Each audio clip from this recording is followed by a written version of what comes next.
kali ini aku bakal nge-vlog, mungkin nge-vlog field trip.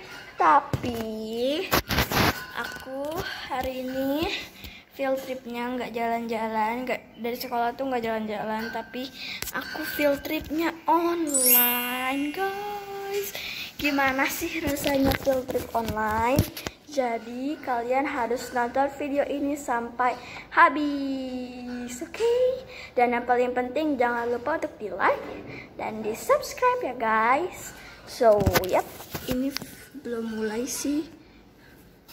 Udah mulai. Wow, sorry guys, gak kelihatan.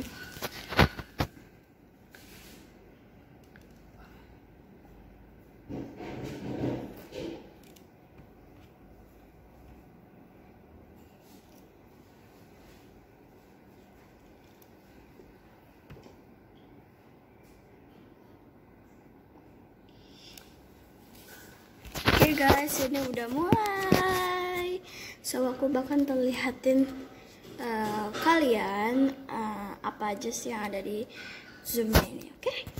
Oke guys, ini nanti aku bakal video lagi kalau udah mulai ya guys.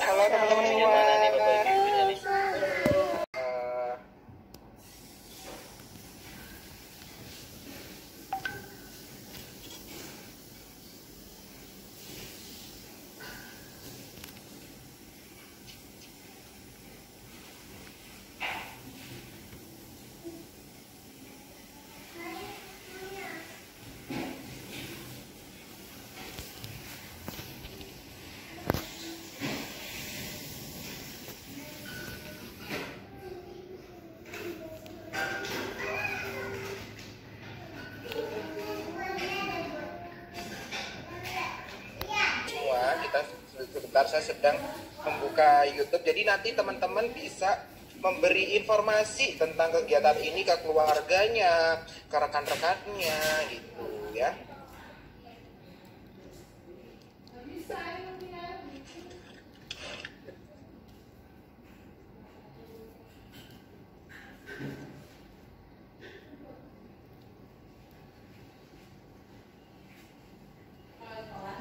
Semua kita sekarang sudah live on YouTube nih, jadi teman-teman semua bisa memberitahu informasi mengenai kegiatan kami di YouTube ya.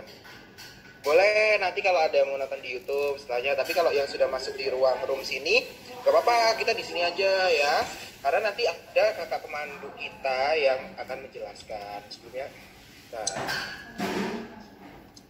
Oke, baik, kita akan langsung mulai acara pada siang hari ini. Sebelumnya, Assalamualaikum warahmatullahi wabarakatuh.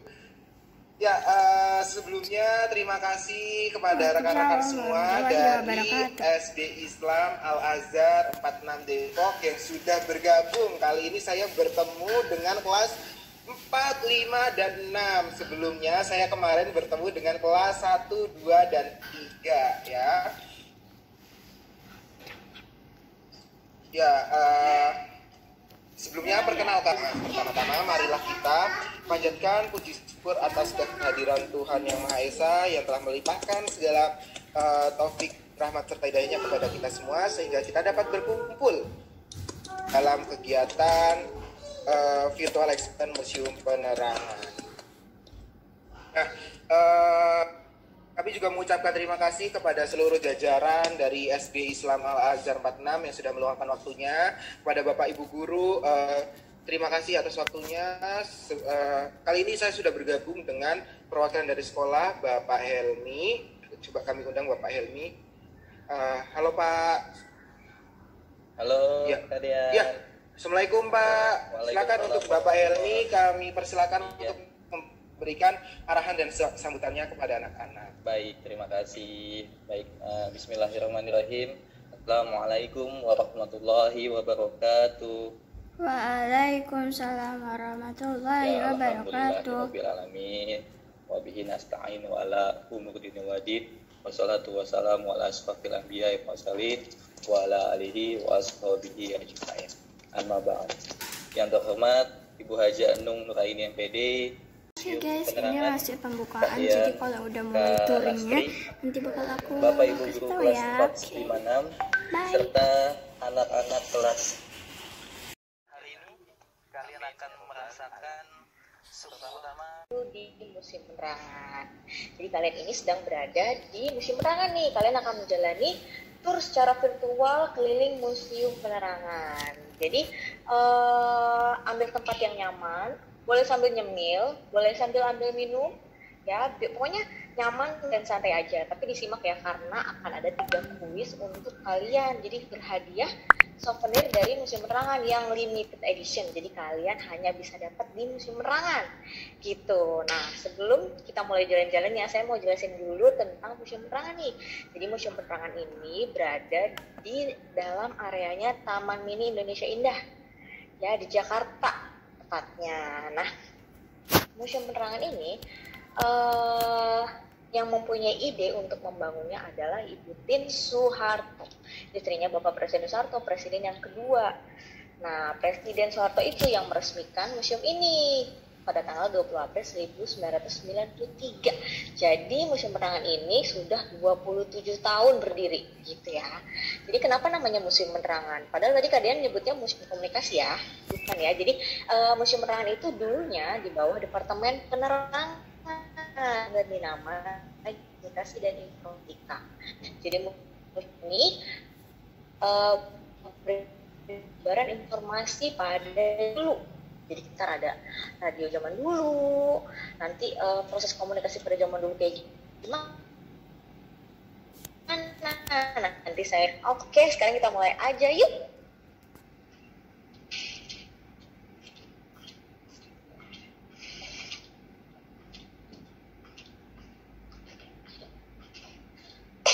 Oke, sekarang kita udah di lantai 1. Kita ada di ruang tata pamer sejarah layanan informasi dan komunikasi. Jadi di sini sebenarnya ada storyline, ada koleksi. Tapi saya mau jelasinnya biar yang mudah dan ringan aja, biar kalian bisa mencernanya dengan baik ya. Oke, jadi disimak biar nanti bisa jawab kuisnya. Nah gini, saya mau ceritakan kalau proses komunikasi zaman dulu itu, tepatnya pada zaman prasejarah itu dibuat secara sederhana, bisa lewat gambar. Jadi mereka itu pada zaman prasejarah itu menggambar di batu, tembok atau daun lontar. Jadi mereka tuh berkomunikasinya pakai gambar gitu. Jadi tanpa omongan gitu, jadi cuma pakai gambar. Lalu setelah berkembang, timbullah proses komunikasi melalui suara. Nah, ada nih alat komunikasinya. Nah, ini di belakang saya salah satunya nih. Ini namanya kentongan. Ini alat komunikasi tradisional, itu alat komunikasi pada zaman dulu. Jadi kentongan ini digunakan di biasanya masyarakat di pegunungan yang menggunakan kentongan ini. Jadi kentongan ini berguna untuk mengumpulkan masyarakat dengan kode tertentu. Nih kodenya maksudnya kayak gini. Kalau dipukulnya dengan ritme cepat, misalnya gini.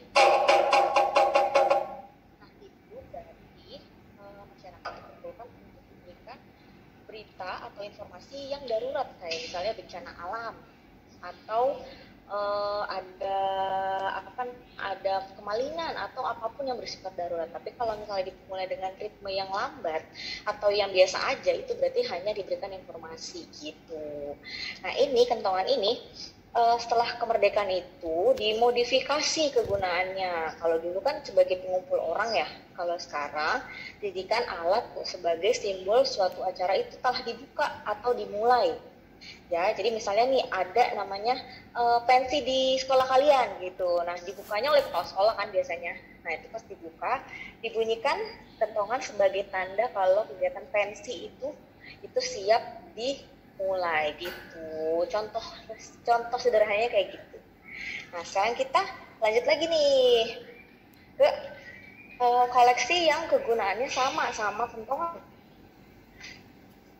Nah ini termasuk alat komunikasi audio sama seperti kentongan. Jadi alat komunikasi audio ini hanya mengeluarkan suara. Nah ini juga untuk gendang ini digunakan untuk mengumpulkan orang juga nih gitu. Nah selain ada gendang, ada juga namanya trompet toys. Ini namanya trompet kerang. Ini biasanya digunakan di masyarakat pesisir pantai. Kalau kentongan kan di pegunungan ya, masyarakat pegunungan. Kalau ini di masyarakat pesisir pantai. Jadi trompet toys ini biasa digunakan di Nusa Tenggara Timur. Namanya trompet toys ya. Ini kegunaannya sama untuk mengumpulkan orang-orang supaya bisa diberikan informasi. Kalau potongan dipukul, kalau trompet toys itu ditiup gitu. Nah, saya juga mau ngasih tahu. Ini dia nih. Jadi penyebaran informasi itu bisa penyebaran informasi itu nggak cuma lewat surat kabar kah atau berita kah. Jadi sesuatu yang menyenangkan itu bisa tuh disisipkan dengan informasi-informasi dari zaman dulu gitu. Nah, termasuk ini adalah koleksi salah satu masterpiece-nya Museum Penerangan, yaitu gramafon. Jadi gramafon ini yang kayak corong ini adalah alat pemutar musik. Nah, alat pemutar musik ini mempunyai piringan hitam. Nah, kelihatan ya Kak. Nah, ini piringan hitam. Ini persis mirip kayak CD atau DVD versi besar ya. Nah, piringan hitam ini lalu ditaruh di sebelah sini. Taruh sebelah sini, lalu ini digeser dan disentuhkan di sini, nanti akan keluar alunan musik. Nah, suaranya dari corong yang tadi itu. Jadi, gramofon ini mungkin kayak apa ya? Kayak radio pada zaman sekarang gitu, tapi bentuknya gramafon nih, namanya corong, kayak corong gitu. Lalu saya mau cerita perkembangan komunikasi itu sangat pesat ya. Lalu di abad 16 itu muncullah mesin cetak di Indonesia. Abad 16 itu masuk mesin cetak, tapi hanya dibawa oleh Kristiani dari Belanda. Itu untuk mencetak kitab Injil waktu itu, dan dibagikan di daerah-daerah di Maluku gitu. Nah, setelah abad 16 mesin cetak masuk, pada abad 17 itu Indonesia mempunyai surat kabar pertamanya, yaitu Batavia Novelis namanya. Nah, memang di abad 17 itu mesin cetak mulai beredar tuh, makanya muncullah surat kabar gitu. Nah, di abad 17 sampai abad 18 banyak banget surat kabar yang muncul di Indonesia. Nah, salah satunya ada 2 surat kabar yang muncul di abad 18 yang ada di Museum Penerangan. Jadi ini adalah 2 koleksi yang paling tertua di Museum Penerangan. Salah satunya ini ya, Slompret Melayu. Ini tahun 1863 nih. Ya. Jadi karena rapuh banget ya kertasnya, makanya dikasih mika kayak gini. Nah, kalau yang ini surat kabar Retno Dumilah. Nih, surat kabar Retno Dumilah. Ini 1896 ya, padahal pertama kalinya itu 1885. Mereka terbitnya nih. Jadi kan karena di abad 16 sampai 17 ya. 17-18, sorry. Di abad 17 sama 18 tuh banyak banget surat kabar yang masuk, makanya kayak menggelitik dan mendorong orang Indonesia untuk membaca, belajar, dan mencari informasi. Makanya pada abad 19, pada awal tahun 1900-an itu muncullah organisasi Indonesia pertama, yaitu Budi Utomo. Nah, organisasi Indonesia pertama itu sebagai wadah orang Indonesia belajar dan membakar semangatnya untuk berjuang merebut kemerdekaan. Jadi hari lahirnya Budi Utomo itu dijadikan Hari Kebangkitan Nasional gitu, tanggal 20 Mei ya teman-teman, Hari Kebangkitan Nasional. Nah, kalau tadi surat kabar ini termasuk alat komunikasi visual namanya, karena hanya bisa dilihat dan dibaca gitu ya, dia tidak mengeluarkan suara. Nah, kalau yang ini termasuk alat komunikasi audio karena mengeluarkan suara nih teman-teman. Yuk kita lihat sini nih. Ini pasti kalian excited lihat ya, karena ini adalah mikrofon teman-teman. Ini bukan TV kecil ya, ini mikrofon. Wow. Nah, ini namanya mikrofon Mafro. Ini digunakan untuk bergerilya di Gunung Kidul, Yogyakarta. Jadi merebut kemerdekaan itu nggak cuma dari perang, tapi dari diplomasi, dari penyebaran informasi sampai bergerilya kayak gini, termasuk perjuangan untuk merebut kemerdekaan. Nah, ini termasuk mikrofon ini dipakai oleh gerilyawan dari Yogyakarta. Tuh, kayak mengumpulkan strategi bersama-sama lalu disebarkan melalui mikrofon ini gitu. Sedangkan saya juga mau kasih tahu komunikasi audio satu lagi, ini dia nih. Ini adalah radio massa Nigrom. Jadi radio massa Nigrom ini adalah radio pada zaman Belanda. Ini siarannya berbahasa Belanda dan berisi propaganda Belanda supaya Indonesia condong ke Belanda, setuju dengan kebijakan-kebijakan Belanda gitu. Nah ini terbuat dari kayu ya teman-teman, jadi ada jaring-jaringnya gitu. Nah di kanan kirinya nih ada knopnya nih, bulat-bulat. Nah radio dulu tuh diputer-puter gitu teman-teman. Ya. Nah di zaman Belanda itu ada stasiun radio namanya Batavia menyiarkan berita kemerdekaan melalui radio pada 17 Agustus jam 7 malam.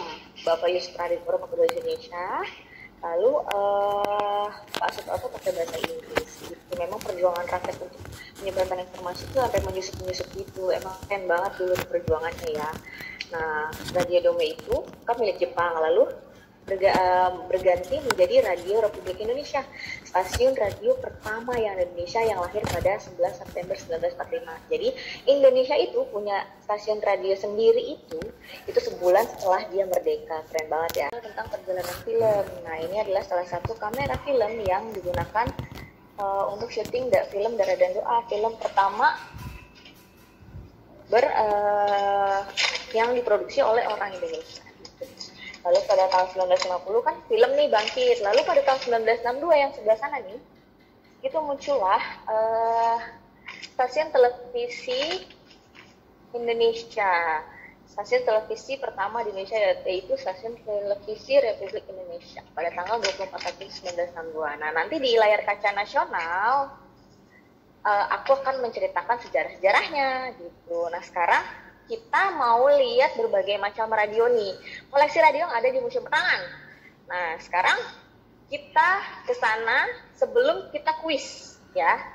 Oke, yuk kita jalan-jalan ke.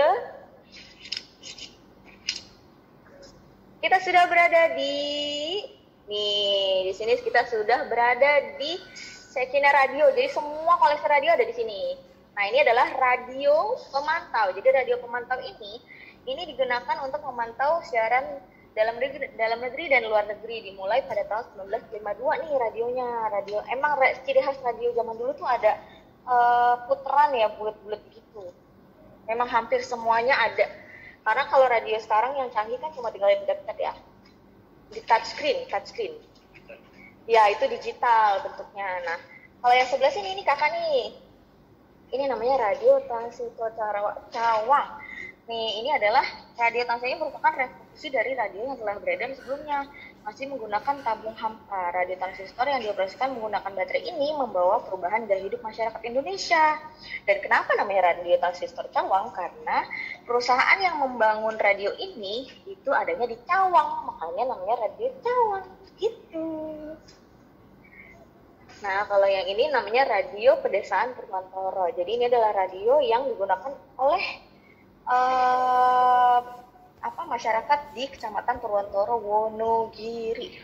Sedangkan yang kecil imut-imut ini namanya Radio Ralin Philip. Jadi Radio Ralin Philip ini radio yang dipunyai hanya oleh orang kaya, ya, kayak lurah, saudagar, tuan tanah atau orang yang punya pangkat. Jadi di zaman dulu ini emang Radio Ralin Philip ini langka ya.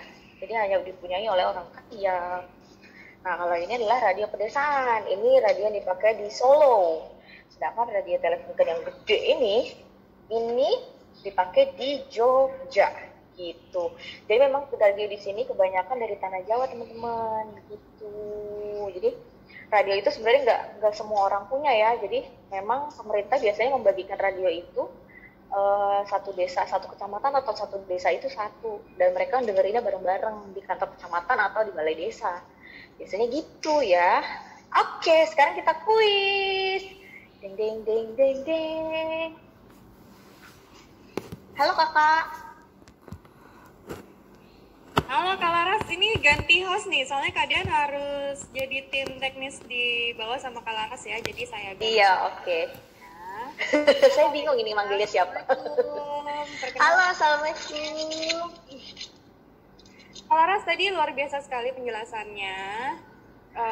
Semoga teman-teman semua ini ya ngerti apa yang dijelaskan Kak Laras. Kalau Museum Penerangan kita punya alat-alat komunikasi visual, audio yang masih tradisional seperti itu ya. Nah, sebelum kuis ya Kak ya, Saya mau kasih kesempatan sama teman-teman nih, ada nggak yang mau bertanya sama Kak Laras? Silakan. Boleh. Ada nih dari 4F, namanya Noah. Noah. Hai Noah. Bertanya secara langsung ya. Iya, ayo mau tanya apa? Silakan. Halo Noah. Halo Noah.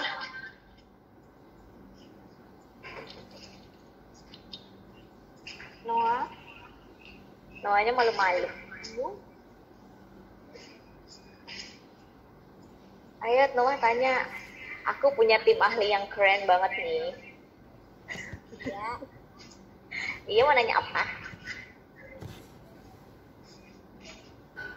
Pendiri museum ini itu siapa? Pendiri Oh, apa Kak Laras? pendiri. Jadi gini, Museum Perangan itu dulu punyanya Departemen Perangan, jadi yang mendirikan Museum Perangan. Cuma yang mempunyai ide itu Ibu Tin Soeharto gitu. Nah, yang meresmikannya Bapak Presiden Soeharto gitu, Noah. Bapak Presiden kedua. Yap, benar sekali. Mantap sekali, Noah. Oke, sudah terjawab ya Noah ya pertanyaannya ya. Iya. Nah baik Kak Laras mau kasih kuis apa? Coba satu kuis dulu ya. Oke, saya mau yang gampang-gampang dulu aja ya awal-awal. Kuisnya adalah Museum Perangan itu berada di mana? Museum Penerangan berada di mana? Lokasi Museum Penerangan berada di mana? Ayo dapat souvenir yang limited edition loh. Ini pertama Noah lagi yang lower end. Oh, Noah lagi. Semangat sekali Noah.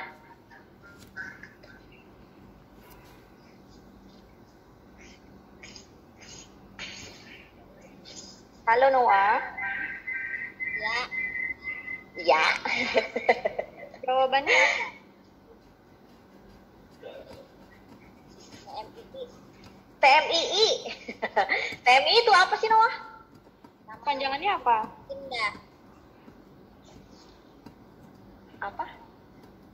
Taman Mini itu TMII itu Taman Mini Indonesia Indah. Idih, keren banget. Ya, Noah nanti dibantu sama wali kelasnya ya. Ngasih nomor telepon, nama, sama alamat ke Museum Penerangan. Jadi nanti langsung dikirim hadiahnya ke Noah ya. Baik. Terima Oke, kasih nanti Noah. bisa dilanjutkan dulu ya penjelasan dari Kak Laras ya sebelum nanti kita mulai lagi di kuis yang kedua. Silakan Kak. Oke, terima kasih. Ayo kita lanjut lagi. Kita sekarang akan menuju layar kaca nasional. Yuhu. Ini dia layar kaca nasional. Jadi layar kaca nasional ini menceritakan tentang sejarahnya TVRI. Jadi saya mau cerita dulu. Jadi TVRI itu adalah stasiun televisi pertama yang ada di Indonesia ya teman-teman. Jadi stasiun TV pertama ini lahir karena dulu ada kegiatan besar di Indonesia itu namanya Asian Games keempat. Jadi Indonesia berhasil menjadi tuan rumah Asian Games keempat. Nah, Presiden Soekarno tuh sangat amat ingin untuk mensukseskan kegiatan tersebut. Makanya Presiden Soekarno membentuk tim untuk membuat siaran percobaan. Jadi siaran percobaan itu menyiarkan kegiatan Asian Games keempat. Nah, siaran percobaan itu sukses banget teman-teman. Makanya tim siaran percobaan itu dijadikan menjadi tim di stasiun TV pertama yang ada di Indonesia, yaitu stasiun TVRI gitu. Jadi yang menjadi cikal bakal lahir TVRI adalah Asian Games keempat. Nah, hari pertama syuting siaran percobaan itu tanggal 24 Agustus 1962 itu dijadikan hari lahirnya TVRI, Stasiun Televisi Republik Indonesia. Gitu, ceritanya gitu tuh teman-teman. Jadi nggak tinggal lahir doang tuh TVRI, jadi ada cikal bakalnya dulu, yaitu Asian Games keempat gitu. Jadi buat informasi kalian, Indonesia itu udah 2 kali jadi tuan rumah Asian Games. Pertama di tahun 62 dan yang kedua kalinya tahun 2018 lalu. Saya yakin yang 2018 pasti kalian nonton ya, karena memang seru banget deh pasti gitu. Nah sekarang kita balik lagi ke TVRI. Nah ini adalah gambar-gambar logonya TVRI dari awal nih tahun 92 sampai di tahun 2017 ya. Karena kami terus renovasi, makanya logo terakhirnya belum ada. Jadi nanti kami akan terus berbenah untuk menempelkan stiker yang terbaru. Nah di sini nih ntar ya. Jadi tunggu tampilan logo TVRI yang terbaru gitu. Nah kalau yang ini saya mau nunjukin, mungkin cuma ini ayah bundanya atau guru-gurunya yang tahu. Ini ada program namanya Dunia Dalam Berita. Jadi program berita yang dipunyai oleh TVRI pada zaman dulu. Ini fenomenal banget karena memang program berita ini hanya dimiliki oleh TVRI, dan televisi swasta yang muncul harus menyiarkan ini juga. Jadi ini siarannya jam 9 malam. Gitu, jam 9 malam. Karena saya TK pun saya masih menonton ini nih, Dunia Dalam Berita. Gitu teman-teman. Jadi yang di sebelah sini ini adalah foto penyiarnya. Ada Bu Tuti Aditama, Bu Pupi Tindas, sama Dr. Andes Rusdian. Gitu. Ini salah satu program yang fenomenal gitu. Nah sekarang saya mau kasih tahu perbedaan kamera yang di dalam ruangan sama yang di luar ruangan. Nih. Kalau yang di luar ruangan biasanya kan pakai tripod ya teman-teman. Nah kalau dulu tripodnya dari besi. Nih. Tripodnya dari besi, makanya berat banget. Jadi nggak kayak tripod sekarang yang lebih ringan. Kalau dulu tuh yang pegang kameramen tuh bener-bener effort banget gitu, menguras segala tenaga untuk bawa kamera ini. Nah ini adalah salah satu kamera dari TVRI yang dipakai untuk merekam pelantikan Bapak Presiden Soeharto, presiden yang kedua pada tahun 1971 gitu. Nah ini cirinya adalah kamera di luar ruangan itu ada tripodnya teman-teman ya. Tripod ada tripodnya. Sedangkan kamera yang di dalam ruangan ini seperti ini ya teman-teman. Biasanya cirinya adalah ada rodanya di bawah. Nah jadi gampang digeser-geser. Nah kalau ini biasanya bisa diputer-puter gitu. Nah ya, ini itu adalah perbedaan kamera di dalam ruangan dan di luar ruangan. Gitu. Nah sekarang kalau tadi saya ngasih tahu programnya TVRI yang berat, kayak cuma berita-berita gitu doang ya. Berita terus berat. Sekarang saya mau ngasih tahu program TVRI yang dulu terkenal banget. Ini identik dengan anak-anak. Jadi kalau sekarang kartun-kartun kan kayak Ipin Ipin, paling adanya itu ya, Ipin Ipin atau Doraemon itu kan dari luar. Nah sebenarnya Indonesia tuh juga punya yang menghibur dan sekaligus mendidik. Ini namanya Si Unyil. Nah ini adalah salah satu studio yang dipunyai oleh Museum Penerangan.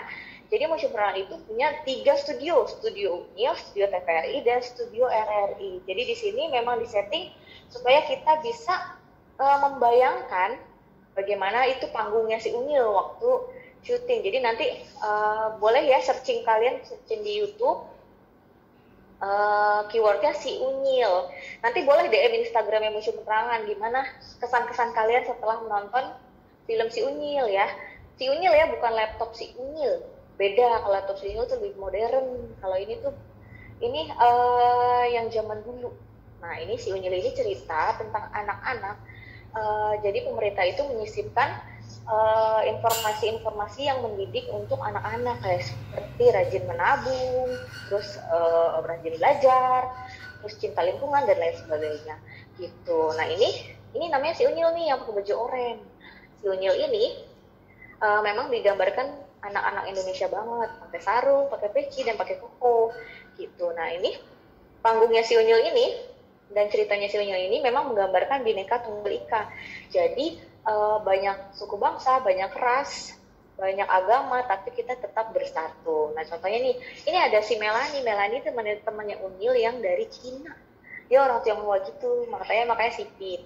Nah kalau yang ini namanya Bu Bariah, dia orang Madura yang bawa apa namanya ini bakul. Nah ini yang bawa bakul namanya Bu Bariah. Nah kalau yang ini yang kumisnya tebal ini adalah Pak Raden. Nah gitu ya. Jadi boneka-boneka ini adalah namanya boneka tangan ya. Jadi boneka ini tangan kita ini dimasukkan ke bawahnya boneka ini nih. Gitu. Nah kita menggerakkan tangan dan mukanya itu lewat jari ini sama jari ini gitu. Jadi gini-gini. Nanti tangan sama mukanya bergerak. Gitu. Nah boneka unyil ini terbuat dari tanah liat teman-teman. Nah kita lihat prosesnya ya. Oke, kita lihat nih. Ini dia nih. Nah ini, jadi unyil itu dibuat dari tanah liat. Yang paling bawah itu tanah liat. Yang atas sudah mulai dibentuk seperti muka orang ya teman-teman ya. Ada pipinya, ada bibirnya, ada hidungnya. Lalu ini waktu ditempel-tempel ini ya apa korom ya. Lalu dibentuk lagi, dihaluskan, lalu dicat warna putih, lalu diwarnai sesuai kayak rambut-rambut gitu. Nah yang sebelah sini ini rambutnya gondrong, ini belum dicukur, jadi rambutnya ini terbuat dari benang wol. Nah lalu yang sebelah sana itu si unyil setelah sudah jadi gitu teman-teman ya. Jadi jangan lupa nanti searching di YouTube keywordnya si unyil, bukan laptop si unyil ya, si unyil. Jadi kalian bisa nonton tuh, nanti kasih tahu pesan-pesan kalian ya, DM Instagram yang Museum Penerangan, jadi biar aku tahu kalian sudah nonton gitu. Nah sekarang kita masuk di studio TVRI. Nah ini adalah studio TVRI. Jadi kalian kalau kesini nih setelah pandemi, kalian bisa foto di sini. Jadi kami memang men-setting, mengatur studio ini biar kalian itu masuk sini kayak lagi di studionya TVRI. Nah kalau yang sebelah sini ini buat penyiar yang membawakan berita ya. Kalau yang ini penyiar yang membawakan ramalan cuaca. Jadi dulu itu ada ramalan cuaca. Misalnya besok diramalkan akan hujan. Nah ntar mereka nih kasih tahu besok hujan kah, besok panas kah, atau gimana gitu ya. Nah kalau yang sebelah sini ini adalah room kontrol nih. Ini adalah room kontrol yang mengatur ruangan yang mengatur suara dan gambar pada saat siaran. Tuh ada orang yang mengaturnya itu di dalam ya. Dan di sebelahnya itu ada kameramen ya. Nah benar kan, di dalam ruangan ada rodanya sama seperti yang saya tunjukkan gitu. Nanti pokoknya kalau kalian di sini jangan lupa foto di sini biar nih, di sini nih biar kalian seperti ini artis yang sedang diwawancara gitu. Oke, sekarang kita lanjut lagi ke section berikutnya.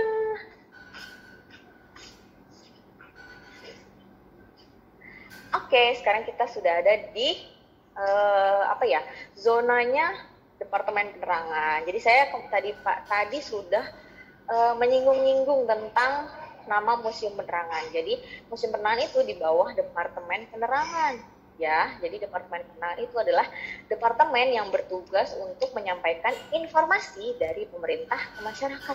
Jadi informasi yang dikeluarkan pemerintah itu disampaikan oleh Departemen Penerangan ke masyarakat. Nah, sedangkan Departemen Penerangan itu punya staf ya, punya orang yang yang memberikan informasi langsung ke masyarakat, namanya juru penerangan atau Jupen. Jadi Jupen ini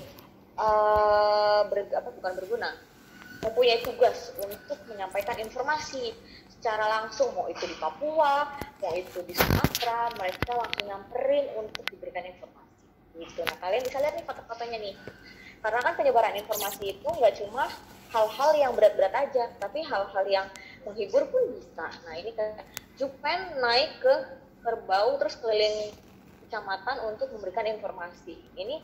Ini kayak arak-arakan gitu teman-teman. Jadi memang dikemas sangat menyenangkan. Jadi kita pun yang diberikan informasi nggak yang bosen gitu loh.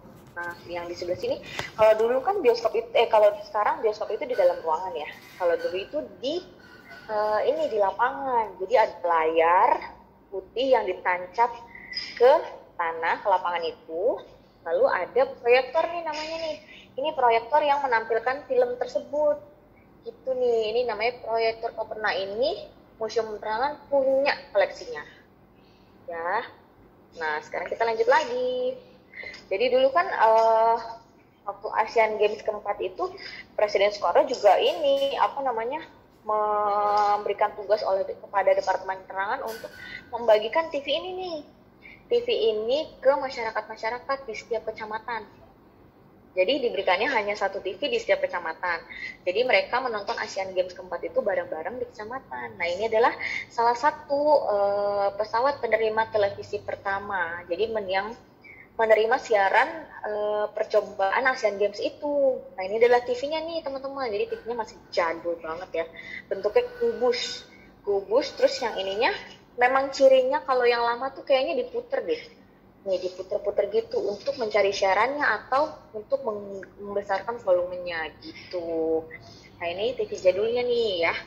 Nah, sekarang kita lihat kegiatannya Jupen. Gimana cara dia memberikan informasi. Nah kalau ini, nah ini menggambar yang pakai baju biru itu Jupen teman-teman. Jadi si Jupen ini memberikan informasi dari pemerintah ke masyarakat di Papua. Jauh banget kan. Jadi di Papua pun Jupen itu tetap nyamperin ya untuk diberikan informasi. Jadi warga Papua ini nih setelah dijajah sama Belanda sama Jepang tuh mengalami ini tidak bisa menerima informasi dari mana-mana karena mungkin terlalu jauh ya dari pusat kota ya orang Irian Barat ini. Makanya juru penerang nyamperin langsung gitu. Nah kalian bingung nggak gimana si juru penerang ini bisa sampai ke Irian Barat? Nih kalian bisa lihat di bawahnya. Ini dia nih, ini namanya Mufiani Laut. Jadi juru penerang itu memakai perahu ini miniaturnya ya. Ini perahu ini untuk menyeberangi lautan untuk bisa mencapai Irian Barat.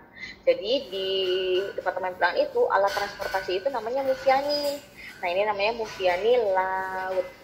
Gitu ya teman-teman. Oke, sekarang kita lanjut lagi. Kita lanjut ke ini nih teman-teman. Nah ini nih, jadi ini namanya mobil panggung. Jadi mobil panggung ini mobil yang belakangnya bisa dibuka dan bentuknya seperti panggung. Nah ini dibawa oleh Jupen untuk berkeliling untuk pekan penerangan pedesaan. Jadi kan tadi saya bilang ya, menyebarkan informasi itu nggak cuma hal-hal yang berat kayak berita atau surat kabar. Jadi bisa dengan acara-acara musik atau acara-acara tarian ya, nanti disisipkan informasi dari pemerintah masyarakat. Nah mobil panggung ini ada di Museum Penerangan di depan. Jadi nanti kalian kalau kesini setelah pandemi harus banget lihat itu ya. Oke. Nah sekarang ini adalah seragamnya juru penerang ya. Ini seragamnya juru penerang. Jadi cirinya adalah ada logo si Api Nantak Kunjung Padam ini. Jadi Api Nantak Kunjung Padam ini adalah logo yang menggambarkan kalau semangat Jupen itu terus berkobar, semangatnya terus berkobar tanpa henti-henti gitu. Nah lalu tadi kan saya ngasih tahu foto tentang layar tancap. Nah ini adalah koleksi yang ada di di foto tadi tuh. Nah jadi layar tancap itu ada layar di lapangan lalu ditancapkan di tanahnya itu. Nah ini adalah proyektor yang menampilkan filmnya itu. Nah namanya proyektor Koper. Nah beda banget sama bioskop zaman sekarang yang alatnya udah kecil banget ya. Ini makanya yang jadul-jadul tuh identik dengan yang besar gitu. Nah sekarang kita ke Mufiani Darat. Tadi aku ngasih tahu tentang Mufiani Laut ya. Nah ini aku mau ngasih tahu tentang Mufiani Darat. Ini adalah Mufiani Darat. Jadi ini Mufiani Darat itu ada dua, ada motor sama ada mobil. Jadi motor ini namanya motor Jupen, dipakai di Kabupaten Subang. Jadi motor Jupen ini identiknya ada 3 kotak kanan kiri dan di atasnya ya, yang warna kuning ini. Jadi isinya tentang selebaran yang berisi informasi dari pemerintah ke masyarakat gitu teman-teman ya. Nah, ini ada MotoGP. Kalau ini ada namanya movie di darat, bentuknya mobil. Bentuknya mobil. Gitu. Nah, ini bentuknya mobil nih. Cirinya mobil itu, biasanya mobil Jepang itu ada corongnya di atas. Bukan corong ya. Alat pengeras suara. Ya, alat pengeras suara ini. Jadi mereka menyetir, berjalan-jalan sambil ngomong tentang informasi-informasi dari pemerintah ke masyarakat itu gitu.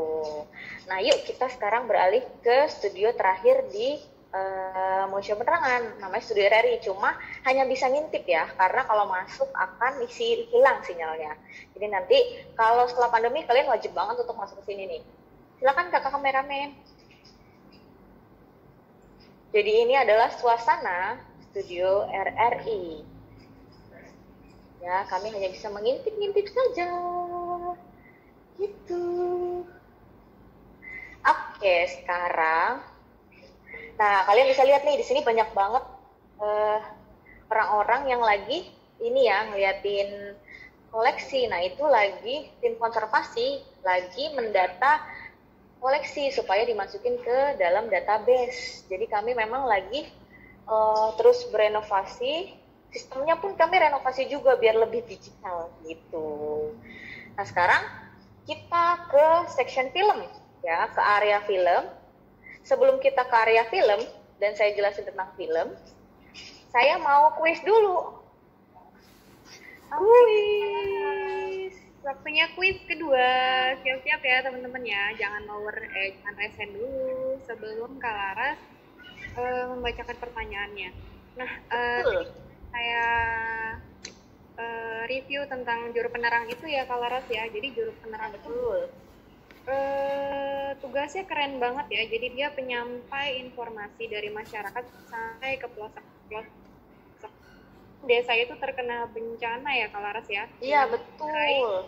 Kendaraan seadanya belum secanggih sekarang. Informasi sudah bisa tersebar cepat melalui handphone atau dengan bantuan internet yang begitu cepat. Iya benar. Sekarang yang harus diperhatikan adalah sebelum kita sharing berita-berita melalui HP kita, ada berita kita saring terlebih dahulu ya Kak ya, dibaca ini. Iya betul. Jadi saring sebelum sharing. Gitu.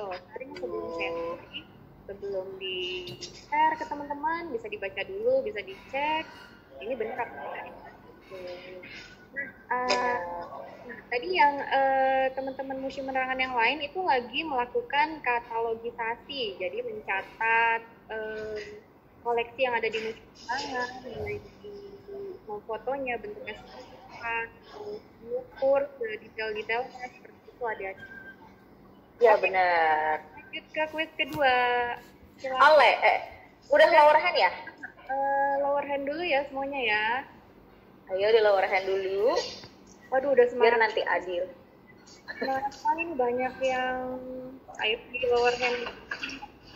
Ayo lower hand dulu nih. Nanti kalau yang raise hand duluan, saya nggak ikutkan ke kuis. Ayo di lower hand. Baik. Lower. Udah Kak. Udah ya, oke, saya sebutin ya pertanyaannya. Jadi pertanyaannya mudah saja. Stasiun TV pertama di Indonesia namanya apa? Sudah ada Aziandra dari kelas 5D ya, silakan. Halo Aziandra. Sebentar. Kita bergabung Aziandra. Gimana Kak? Ya. Udah nih. Halo Aziandra. Halo, jawabannya apa? VRI. Aziandra. Apa? VRI. TVRI. Tahu nggak kepanjangannya apa? Enggak. Kepanjangannya tahu nggak? Tapi benar sih TVRI. Betul ya, jadi tetap Aziandra dari kelas 5D nanti bisa kirim alamatnya ke kami untuk dikirimkan menarik dari Museum Penerangan. Ya betul. Jadi Aziandra TVRI itu kependekan dari Televisi Republik Indonesia. Nah, ya, jangan lupa Televisi Republik Indonesia. Gitu. Nanti ya Kak Laras ya. Di akhir aja Kak. Berarti aku lanjutin aja ya. Ya, Bentar. ya dengar penjelasan dari Kak. Silakan Kak. Kalau udah jawab, boleh jawab lagi Kak? Sekali aja. Oh, bagi-bagi kuisnya sama teman-temannya ya. Oke, dilanjut lagi ya. Nah, sekarang kita udah ada di sectionnya film nih. Nah, ini adalah bercerita tentang sejarahnya film. Jadi film zaman dulu, jadi tahun 1900 itu sebenarnya bioskop itu sudah masuk ke Indonesia, tapi namanya gambar hidup dan filmnya itu nggak ada suaranya, jadi cuma film bisu, hanya gambar bergerak ya, dan makanya film bisu. Lalu pada tahun 19 pas Belanda dan Jepang masuk, film Indonesia itu berbau propaganda Belanda dan Jepang, jadi memang tidak layak untuk ditonton oleh orang Indonesia. Lalu setelah kemerdekaan, film Indonesia itu mulai naik karena tadi kita sudah lihat kameranya. Saya mau ngasih tahu tentang filmnya nih. Nah, ini adalah Bapak perfilman Indonesia nih, namanya Bapak Usmar Ismail. Jadi beliau adalah sutradaranya film Darah dan Doa. Jadi film Darah dan Doa itu adalah film Indonesia pertama karena diproduksi oleh seluruhnya orang Indonesia, kayak sutradara yang orang Indonesia, terus artisnya, terus krunya, semuanya itu dari orang Indonesia. Makanya disebut film pertama di Indonesia. Nah, hari pertama syutingnya film Darah dan Doa itu dijadikan hari film nasional pada tanggal 30 Maret. Jadi setiap 30 Maret kita merayakan hari film nasional pada tanggal 30 Maret. Ya, ingat 30 Maret. Oke. Itu di tahun 1950. Lalu berkembang lagi 1960 sampai tahun 1990-an itu Indonesia filmnya diwarnai dengan politik-politik dan berbau film yang tidak layak ditonton oleh anak kecil. Nah, makanya itu mengalami kemunduran gitu. Lalu di tahun 1998 akhir itu muncullah film yang mendobrak yang membuat perfilman Indonesia itu mulai bangkit, yaitu salah satunya film Petualangan Sherina. Jadi Petualangan Sherina ini adalah film khusus anak-anak ya. Jadi ini film petualangan Sherina ini tersesat di dalam hutan waktu itu. Banyak banget nilai-nilai positif yang bisa kalian dapat nih dari film ini. Jadi kalian harus banget nonton. Yang belum nonton harus nonton, yang udah nonton lagi ya film Petualangan Sherina. Nah, ada juga nih film Ada Apa Dengan Cinta. Jadi ini film remaja, tapi ini juga selain film Sherina, film Ada Apa Dengan Cinta menjadi film yang menjadi titik balik perkembangan Indonesia menjadi lebih bagus. Itu ya teman-teman. Kita lanjut lagi. Cepet, ada ini maaf ya. Jadi ketabrak deh. Nah, kita sudah berada di iya, terima kasih. Jadi ini adalah piala-piala di perfilman Indonesia. Jadi ini yang paling pojok banget ini namanya Piala Citra. Jadi Piala Citra ini dibagikan di Festival Film Indonesia. Nah, Festival Film Indonesia itu kayak penghargaan paling tinggi di dunia film. Ya, jadi kalau artis yang udah dapat Piala Citra ini, rasanya sudah menjadi artis terbaik gitu. Nah, di sebelah sininya nih, ini ada piala-piala yang lain sesuai genrenya nih. Nah, kalau di sini nih ada koleksi-koleksi yang dipakai waktu syuting kayak megafon. Nah, megafon itu tuh yang kalau dipakai sutradara, yang cut action. Nah, ini pengeras suaranya nih. Ya, biasanya sutradara pada pakai ini namanya megafon. Kalau ini mikrofonnya gede banget ya. Beda banget sama mikrofon sekarang. Ini ada kamera, perekam suara, sampai proyektor. Ya, oke. Sekarang kita lanjut aja nih ke area yang terakhir. Area teknologi grafika.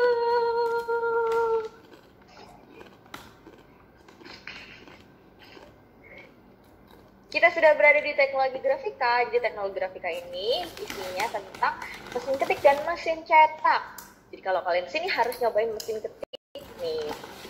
Ini mesin ketik. Ini adalah zona interaktif di museum petualangan. Jadi kalian boleh mencet-mencetnya ya.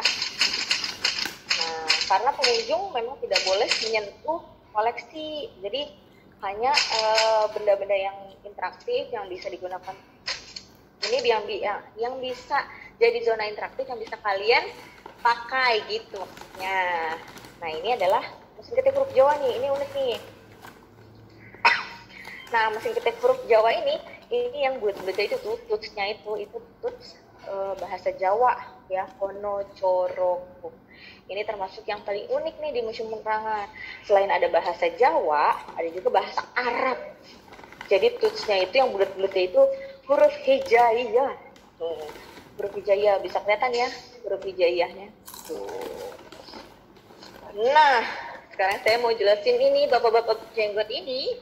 Ini namanya Bapak Johannes Gutenberg. Jadi Johannes Gutenberg adalah bapak yang berhasil menciptakan mesin cetak pada tahun 1452. Namanya Bapak Johannes Gutenberg. Jadi kalian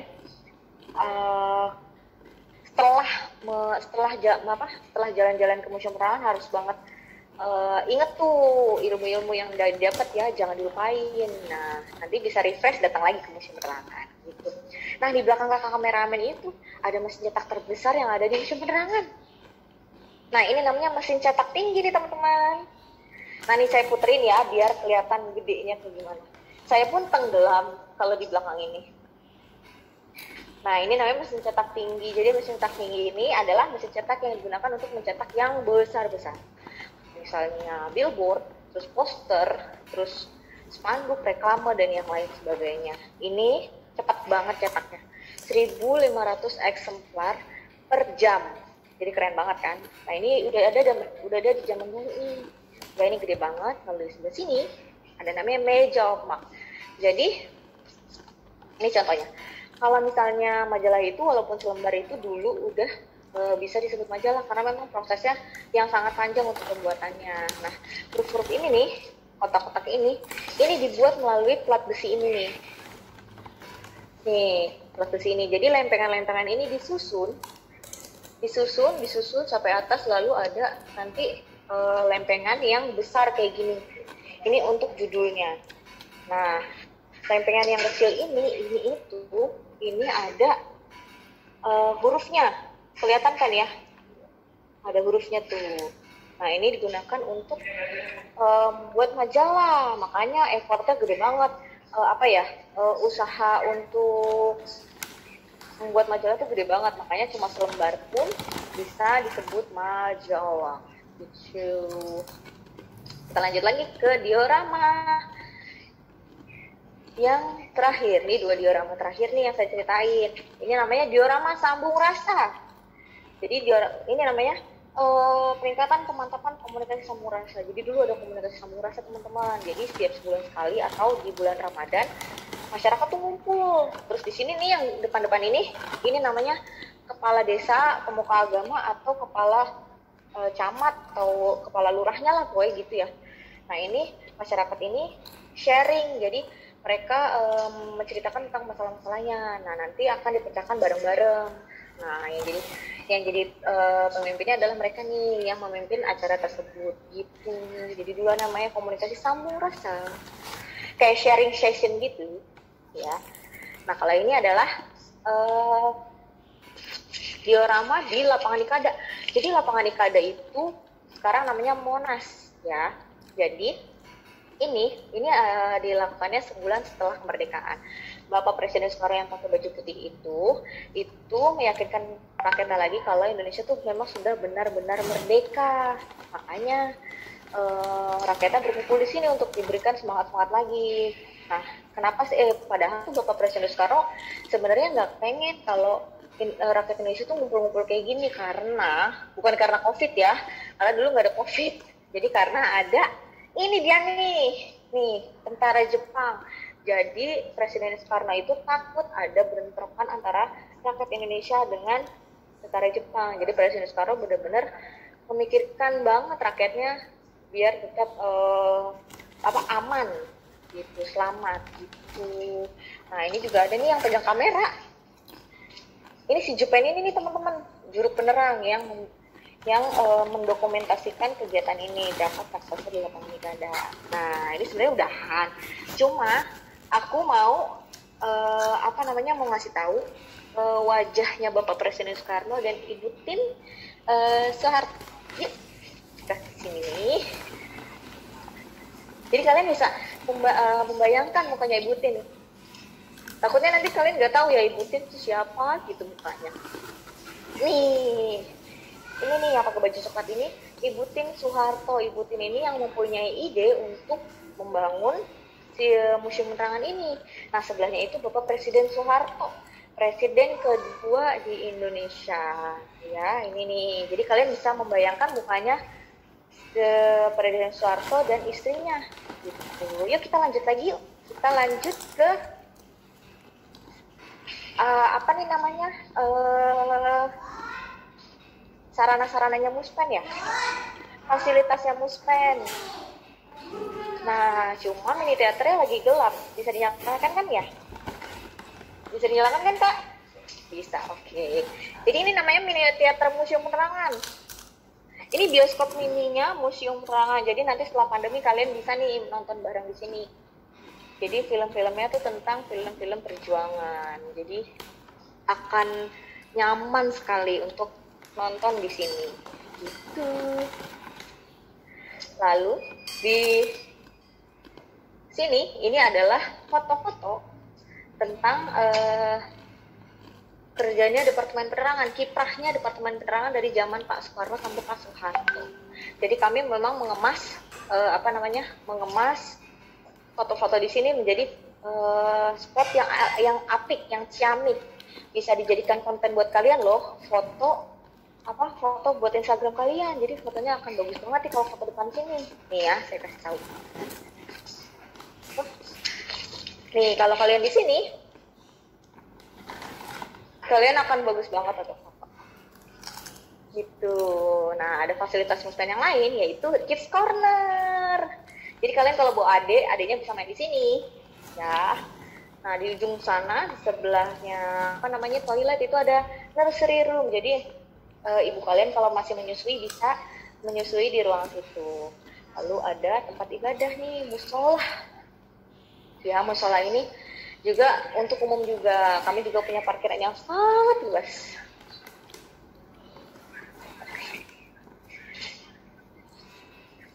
Oke. Jalan-jalannya sudah sampai sini.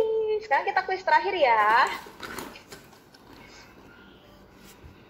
Oke, siap Kak Laras. Terima kasih, penjelasannya makin keren ya, makin mau selesai malah makin keren ya. Nah, tadi saya lupa untuk kasih kesempatan untuk yang mau bertanya di kuis kedua tadi ya. Jadi sekarang saya buka yang mau bertanya 2 orang.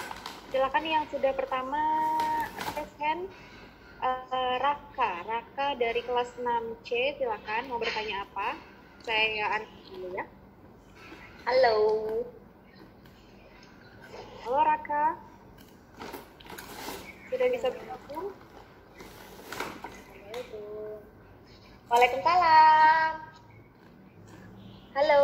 Raka. Kakak mau nanya apa?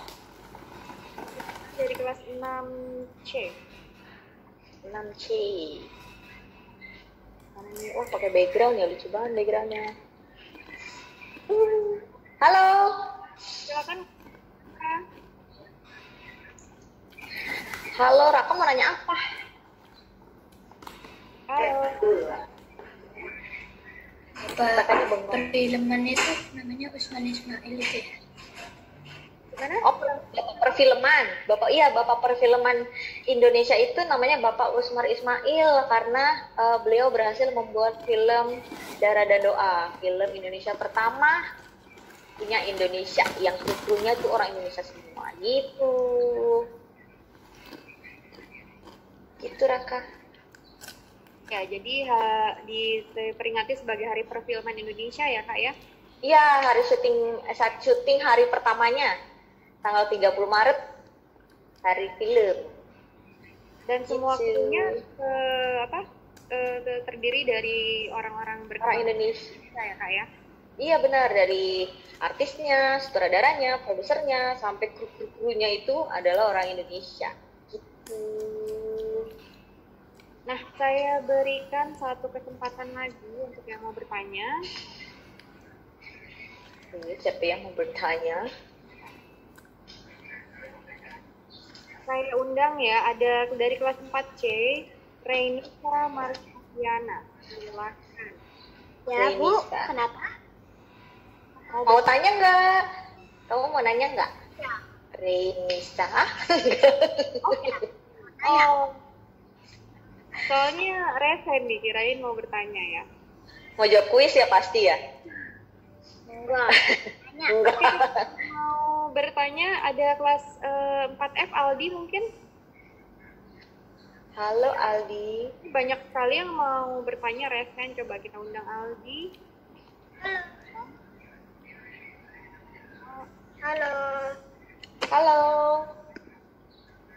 Saya mau tanya, Heeh. Johann Gutenberg itu bapak yang menemukan apa? Oh, Bapak Johannes Gutenberg itu yang menciptakan mesin cetak. Jadi mesin cetak itu diciptakan oleh Bapak Johannes Gutenberg pada tahun 1452. Gitu, Aldi. Penemu mesin cetak ya Aldi ya. Jadi sekarang ini kan kalau koran atau majalah sudah lebih modern mesin cetaknya. Kalau dulu itu masih sangat tradisional, masih memakai plat-plat tipis tadi untuk Betul. apa namanya? Meja opak ya namanya kata tadi. Cetak tulisan-tulisannya. Jadi ada salah sedikit aja cetakannya harus Diulang lagi, benar. Karena usahanya butuh besar banget kalau untuk menciptakan majalah selembar doang ya. Iya. Keren banget emang orang-orang dulu tuh. Oke. Sekarang kuis aja atau gimana? Langsung kuis aja Kak. Aja ya. Kuisnya apa ya? Oh ya, saya mau nanya aja. Hari Film Nasional itu tanggal berapa ya? Ayo, tadi sudah ada loh. Sebentar, nah ini yang Ini Renisa itu apa? Tunjuk tangan langsung. Tapi nggak pakai resen ya.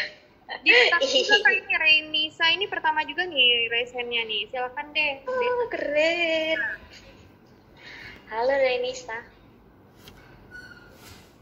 Sudah bisa dicoba suaranya?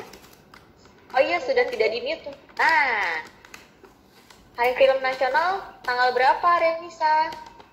Tanggal 30 Maret. Ih.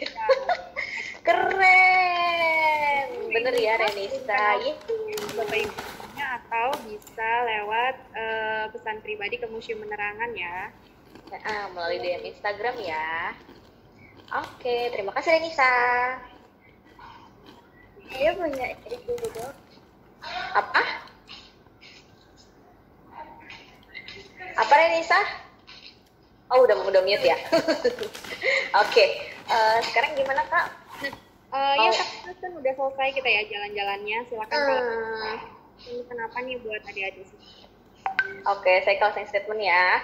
Oke, terima kasih semuanya yang udah mengikuti virtual experience Museum Penerangan. Jadi, mohon maaf kalau ada salah-salah kata atau salah sikap. Mohon maaf tadi saya agak ketabrak-tabrak gitu ya, karena terlalu semangat gitu. Terus tetap patuhi protokol kesehatan, tetap pakai masker di rumah aja. Nanti setelah pandemi kita insya Allah bisa ketemu dan main bareng di Museum Penerangan. Dan jangan lupa kalau ada yang mau nanya-nanya atau yang mau menangin kuis-kuis kayak tadi di media sosialnya Muspen itu ada tuh giveaway. Nah itu jadi ini saya kasih tahu ya media sosialnya. Jadi Instagram itu Museum Penerangan, Twitternya muspen_kominfo, Facebooknya Museum Penerangan. Bisa visit website-nya juga muspen.kominfo.go.id. Di YouTube-nya ada Muspen TV atau Museum Penerangan. Jadi bisa subscribe, like, dan komen itu videonya edukatif dan menghibur juga. Dan Museum Penerangan itu baru launching akun TikTok, dia namanya muspen_kominfo akunnya. Jadi follow tuh di TikTok ya, muspen_kominfo. Jadi ntar kita TikTokan bareng gitu-gitu ya. Gitu. Nih akunnya nih, kelihatan nggak? Gimana sih kalau biar jadi youtuber gitu? Youtuber. Nah, kelihatan ya. Oke, jangan lupa follow TikToknya Museum Penerangan, muspen_kominfo. Oke, terima kasih. Wassalamualaikum warahmatullahi wabarakatuh. Bye bye. Nah, teman-teman semua, akhirnya kita acara. Terima kasih saya ucapkan kepada teman-teman semua yang sudah sangat semangat sekali mengikuti virtual experience untuk penerangan ini. Jangan lupa tetap patuhi protokol kesehatan, cuci tangan, jaga jarak dan pakai masker jika keluar rumah. Nah, terima kasih teman-teman semua. Wassalamualaikum warahmatullahi wabarakatuh. Waalaikumsalam Pandemi warahmatullahi berakhir, main ke wabarakatuh. museum penerangan. Kita akan sambut kalian dengan senang hati. Terima kasih.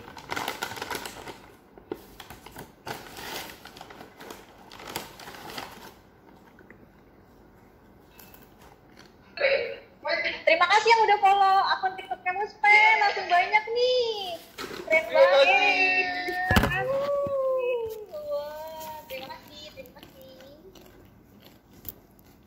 Pamit, bye-bye. Jangan lupa lihat Instagram. Oke guys, segitu dulu video dari aku. Don't forget to like, subscribe, share, and comment. Dan jangan lupa Kalau untuk nonton tayangan follow hari ini juga bisa di sosial media tonton Museum kembali di Penerangan, YouTube Museum Penerangan. Instagramnya @museumpenerangan, dan Jangan lupa YouTube-nya subscribe Museum juga ya. Penerangan. So kalau kalian ada waktu, kalian bisa datang ke Museum Penerangan karena banyak banget informasi yang menarik gitu. Ya, segitu dulu video dari aku ya. Bye.